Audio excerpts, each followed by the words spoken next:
Edhe në këtë pjesë të fundit kemi kënaqësinë të prezantojmë një akademik të shuar i cili ka dhënë një kontribut të rëndësishëm në fushën e marrëdhënieve ndërkombëtare dhe integrimeve evropiane. Profesor Dr. Enver Abdullahi, me rastin e Ditës së Evropës, Fakulteti Juridik i Universitetit Nën Tereza në Shkup promovoi librin e tij më të ri, Politika e jashtme e Bashkimit Evropian ndaj Republikës së Maqedonisë së Veriut. Një botim që vjen në kohën kur procesi i integrimit evropian është më aktual se kur. Ky libër përfaqëson një analizë të thellë dhe shkencore mbi qasjen e BE-s ndaj vendit ton, sfidat politike, diplomatike dhe perspektivat e integrimit. Mos ta zgjas unë më shumë, sigurisht që është ai që do flet më tepër rreth këtij libri, me shumë kënaqësi. Faleminderit dhe mirë se erdhët, profesor. Mirë se u gjeta, faleminderit për ftesën. Për herë të dytë që ju kam të ftuar gjithmonë për gjëra të bukura për të folur. Kësaj radhe edhe më mirë, sepse për librin tuaj. Atëherë, me qenë se nuk kishim rastin ne të jemi atë ditë pjesë e këtij promovimi, por që nga fotografitë e rrjeteve sociale arritëm që të shohim atë shpirt të bukur arti, por që në një fushë krejt tjetër të domosdoshme dhe më së të nevojshme për çdo student dhe për çdo individ, sidomos në Maqedoninë e Veriut. Si kaloi ky promovim?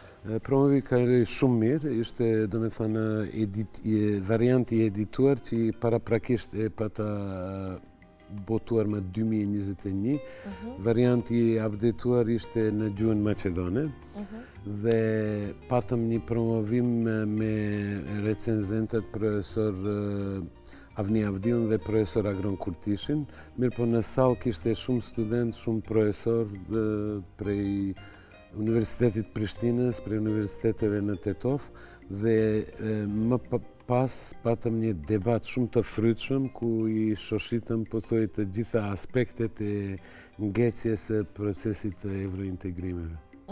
Çfarë ju shtyu dhe çfarë ju motivoi, profesor, që të shkruani pikërisht për këtë libër në një kohë kur është në një fazë delikate ky rrugtim i Maqedonisë së Veriut drejt Bashkimit Evropian? Shumë delikate, do të kishe thënë hiperdelikate. Më shumë se kur. Po, sfera e hulumtimit tim është politika e jashtme e BE-s, edhe në këtë lëmi është libri përfaqëson një hulumtim pioneresk, të ashtu shprehem, të politikës së jashtme dhe dy ishin arsyet. E para është se në Universitetin Nën Tereza kemi një rritje të studentëve që vinë nga me background etnik maqedon, pasi që ne jemi një universitet multietnik dhe e dyta është se duhet të sensibilizohet opinioni i gjerë për këto ngecje që i përjetojmë me të gjitha këto deklaratat që marrim si porosi prej diplomatëve evropian, prej përfaqësuesve evropian, se neve jemi duke u bërë një historie dhimbshme e procesit të evrointegrimit. Padyshim. Profesor, si u formsua struktura e librit? Cilat janë shtyllat kryesore që trajtonin atë? Do të thënë, libri në variantën në gjuhën shqipe e botuar më 2021 është me 8 kapituj, këtu ka në versionin maqedonisht 10 kapituj, kam shtuar edhe 2 kapituj që të përmbledh ngjarjet e fundit që kanë ndodhur. Do të thënë, logjik, struktura e librit është lufta e dytë botërore, periudha pas asaj iniciativa për themelimin e Unionit Evropian dhe plethora të organizatave të tjera ndërkombëtare dhe më pas rënja e murit Berlinit që shënon përfundimin e luftës së ftohtë deri në paraqitjen e invazionit rus në Ukrainë, që është një periudhë e tretë që paraqet një shift, një largim prej politikave neoliberaliste dhe drejt sfidave geostrategjike që i përjeton Unioni Evropian në këto vitet e fundit pas invazionit rus. Po, si e përshkruani politikën e jashtme të Bashkimit Evropian ndaj Maqedonisë së Veriut, më shumë si mbështetëse apo si e kushtëzuar dhe e ndërlikuar? Para së gjithash është e ndërlikuar, edhe mu kjo është esenca e hulumtimit. Do me thënë, libri nis me kronologjinë e ngjarjeve si paraqitet politika e jashtme, se debati akademik viteve të 60 dhe 70 pothuaj është i padukshëm Unioni Evropian në hulumtimet akademike, nga vetë fakti se Unioni Evropian paraqet një forcë, një blok ekonomik para së gjithësh. Ndërka që më vonë ajo vitet e 80 pasi që bëhet një histori e suksesshme e integrimeve ekonomiko-evropiane me traktatin e Maastrichtit, ajo krijohet në 3 shtylla dhe atëherë nis në shtyllën e dytë ajo për politikën e jashtme të përbashkët dhe të sigurisë të Unionit Evropian, ajo nis të hulumtohet. Do me thënë, më nuk flitet për natyrën ajo që quhet nature of the beast, natyra e bishës në marrëdhëniet ndërkombëtare që paraqitet, por vetë fakti se të gjitha shtetet dhe të gjitha bloqet në mbar rrugën toksor duan të kenë marrëdhënie me Unionin Evropian, ajo hyn në sferën e hulumtimeve akademike dhe më vonë ajo nëpërmjet ndrimit të traktateve tentohet që të arrihet një efikasitet në politikën e jashtme që do të përputheshte me forca ekonomike, do të përputheshte me muskulin diplomatik. Duke përdorur në fillim nga vetë natyra e Unionit Evropian, e cila është e bazuar në drejtat e njerëzit, në të drejtën ndërkombëtare përgjithsisht, edhe ajo është shumë specifike, pra ajo është sui generis komponent që nëpërmjet veprimeve të saj e projekton veten në sferën ndërkombëtare. Dhe kjo qasje për absorbimin e antarëve të ri, disë debatet akademike ka përcjell të shekullit 20, kur ka vala e 4 e 5 ndodhen e zgjerimit evropian, deri ku do të shkojë kjo me formule të ndryshme. Unioni Evropian tenton që të përgjigjet në fqinësinë e saj të afërt, ndërka që Ballkani Perëndimor që nga viti 2003 në samitin e Selanikut merr dritë jeshile se ardhmja e Ballkanit Perëndimor do të jetë në Unionin Evropian. Ndërka që më vonë për atë thash ajo ka në 3, tash jemi në etapën e 4, pas luftës në Ukrainë paraqitet problemi sërish debatit ajo që në hulumtimin akademik quhet zgjerimi apo thellimi, se më 2019 presidenti Macron inicion një veto për të reformuar Unionin Evropian, për të përmirësuar kapacitetin e saj menaxhues, për të thithur apo për të absorbuar antar të ri. Edhe ky debat përfundon më tetor të vitit 2021, kur iniciohet ideja e komunitetit evropian, apo ndryshe thënën European Forumi Politik Evropian, samiti së cilës kaloi javën e kaluar në Tiranë, që ishte një evenement më i madhi që ndonjëherë është organizuar në Tiranë. Po një organizim madhështor, do thoja, që na bëri krenar gjithve. Profesor, cilat janë momentet historike ose vendimet kyçe që sipas jush e kanë ndikuar më shumë këtë raport? Kjo marrëdhënie, do me thënë, vetë fakti se politika e jashtme e BE-s është shumë dimenzionale, edhe ka një menaxhim të politikës së jashtme që është edhe pra brenda, intra në vetë Unionin Evropian, interinstitucionale, edhe vetë fakti se ajo është përmirësuar me të gjitha traktatet të Unionit Evropian për të arritur deri në shërbimin diplomatik të Unionit Evropian, që ka përfaqësi në më shumë se 130 vende, dhe kjo është ajo që figurativisht mund të themi është një lost in translation, humbje në përkthim që ndodhen, me që neve me propozimin franco-gjerman, të është quajtur, kemi një marrëveshje kornis, e cila duhet të implementohet me një plan aksionar, kur ajo është dashur të implementohet, dhe vendosja e pakicave bugare dhe të tjera në kushtetut, pra ndrimi i amendamenteve të kushtetutare, dhe mund që të fillojmë bisedimet me Unionin Evropian. Ndërkaq, unë mendoj se spektri politik në Republikën tonë është deklarativisht të gjitha partitë politike janë pro-evropiane, mirë po në teoritë e studime evropiane ka një teori që thotë se elitat politike megjithatë e kidnapojnë procesin evrointegrues edhe ato e konsumojnë atë aq sa ju konvenon për proceset brenda shtetit komp. Po politika e jashtme evropiane, mendoni se gjithmonë ka qenë e njëjtë ndaj vendeve të Ballkanit, apo Maqedonia ka një trajtim më të veçantë? Politika e jashtme prapësisht thash se ka qenë gjithmonë është konsistente, edhe ajo është e bazuar në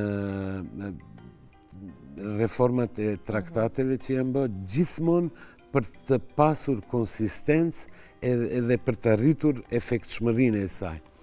Edhe unë besoj se Maqedonia e Veriut nuk ka pasur asnjë lëvizje nga Brukseli zyrtar mbi qasjen e evrointegrimit të saj.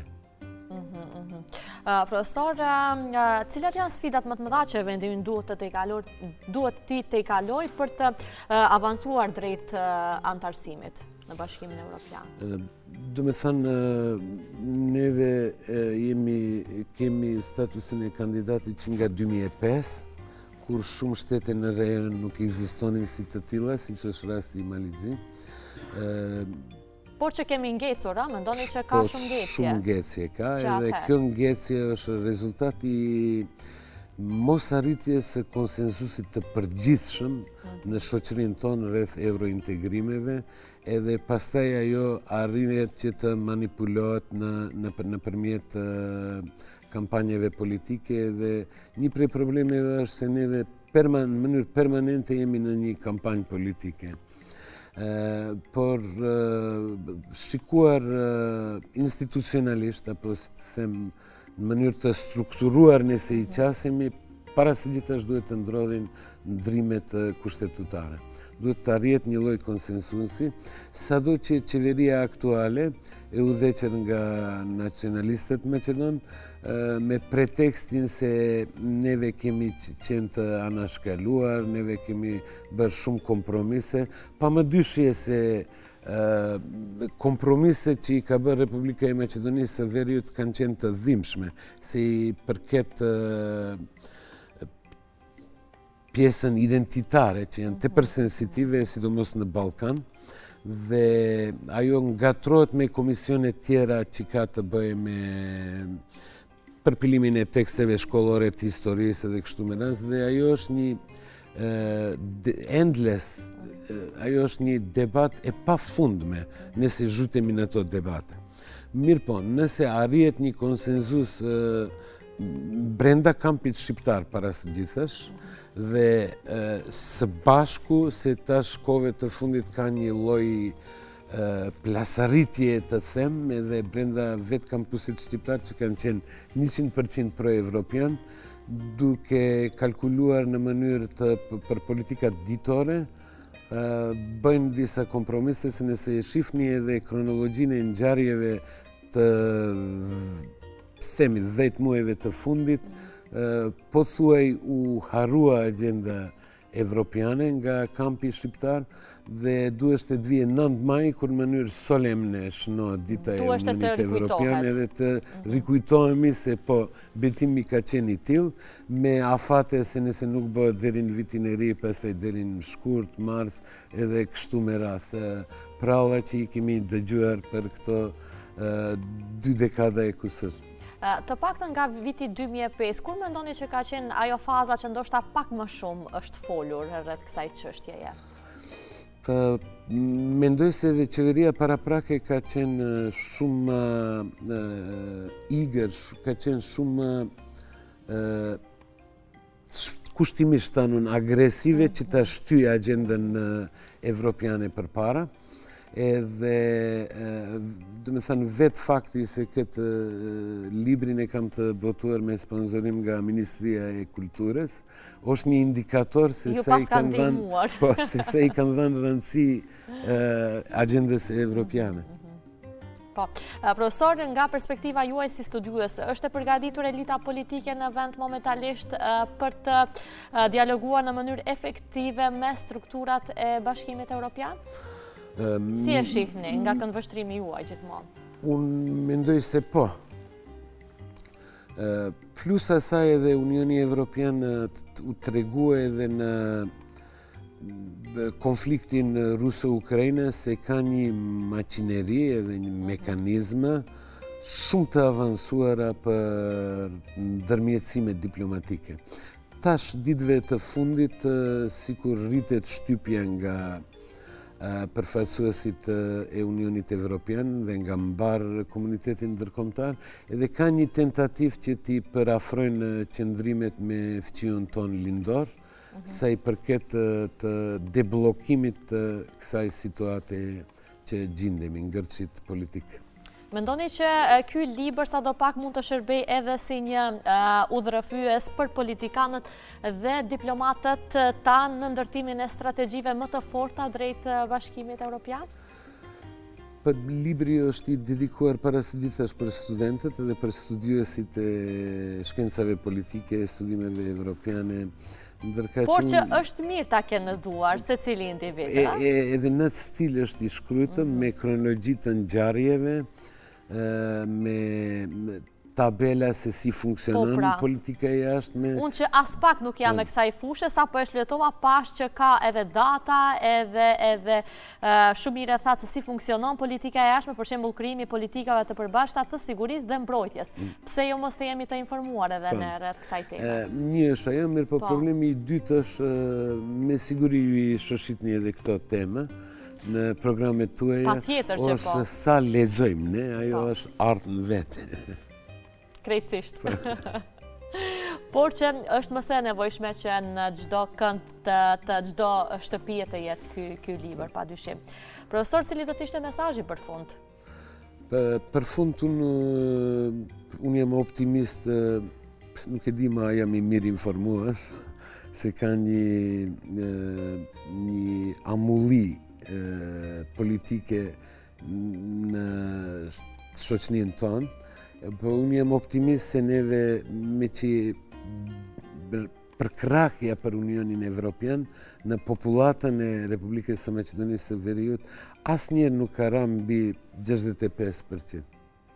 Me thënë, neve si popullat të gjithë kemi dëshirë, jemi përkrahës të proceseve eurointegrive, mirë po ajo si humbaset pas zgjedhjeve dhe si menaxhohet ajo më tutje, ajo është me 3 pikë pyetje, por unë besoj se do t'jetë domosdoshmëri, patjetërshmëria e kohës do ta imponoj atë, me që vetë fakti se Shqipëria i ka nisë me klasterin e dytë dikundit e 17 kapituj i kanë përfunduar, edhe besoj se shumë shpejt Shqipëria është në rrugë të mirë që të antarësohet, bëhet antare fuqiplote.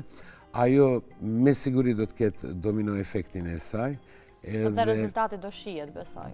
Po, edhe unë mendoj se nuk do të kishte qenë mirë nëse neve vetëm për arsye gjeostrategjike arrim që të antarësohemi në BE, pasi që ajo është para së gjithash për të mirën e kësaj popullate.